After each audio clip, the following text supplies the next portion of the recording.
Moje meno je Radka Trokšiarová.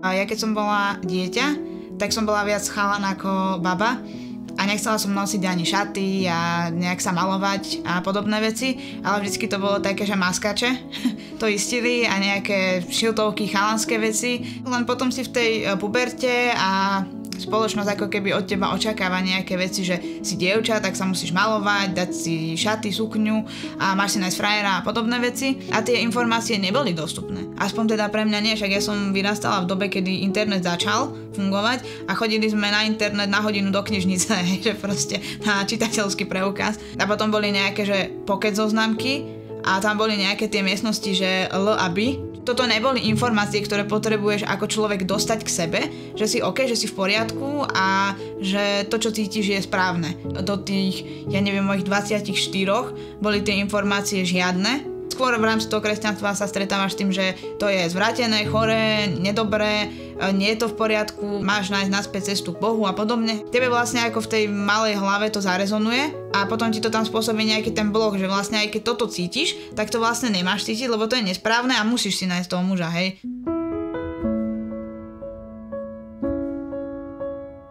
Úplne takéto sebaprijatie došlo až po Vysokej. Ja som sa vtedy presťahovala do Nitry a tam som poznala veľa ľudí, ktorí patria do queer komunity a vtedy som poznala ľudí, ktorí spolu proste majú vzťah a tak ďalej, randia, majú tie bežné problémy a zistí, že je to v podstate normálne. Bola taká situácia, keď mi mamina povedala, že kúpila som ti na Vianoce obliečky a kúpila som ti, že dvoje, keď si nájdeš nejakého frajera. Vieš? A ja proste som bola taká, že alebo frajerku. Vieš, že akože som sa im ako snažila nejak podrývačne možno aj naznačovať, že halo. Tak ten úplne prvýkrát, keď som za nimi došla, tak to bolo také, že jasné, v pohode, veci naše dieťa. Samozrejme potom postupne boli aj nejaké drámy, hej, lebo stále keď povieš, že si bi, tak majú svetielko nádeje, že sa to prikloní k tomu, čo je správne, ako niektorí ľudia hovoria, hej, podľa mňa, keď niekoho ľúbiš, tak je to správne. Až úplne, keď sa stalo to, čo sa stalo na Zámockej, tak až potom to úplne vyčistilo celý priestor. Toto bola možno aj taká príležitosť, že OK, teraz ísť s kožou na trh, ako sa hovorí. Pre mňa akože neexistovalo vtedy žiadna pomlčka niečoho, že nebude to teraz takto, budem sa tváriť, že som bežný heterosexuálny občan alebo niečo v tomto zmysle a utiahnem sa práve, že vôbec.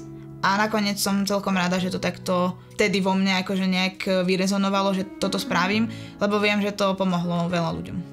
To je veľmi pekný pocit, keď už máš ten vzťah s rodičom naplno. Hej, lebo viem, že veľa ľudí má dobrý vzťah s rodičmi, ale tí rodičia vôbec nevedia, že patria do queer komunity a podaktori ani nevedia, že majú priateľov alebo priateľky.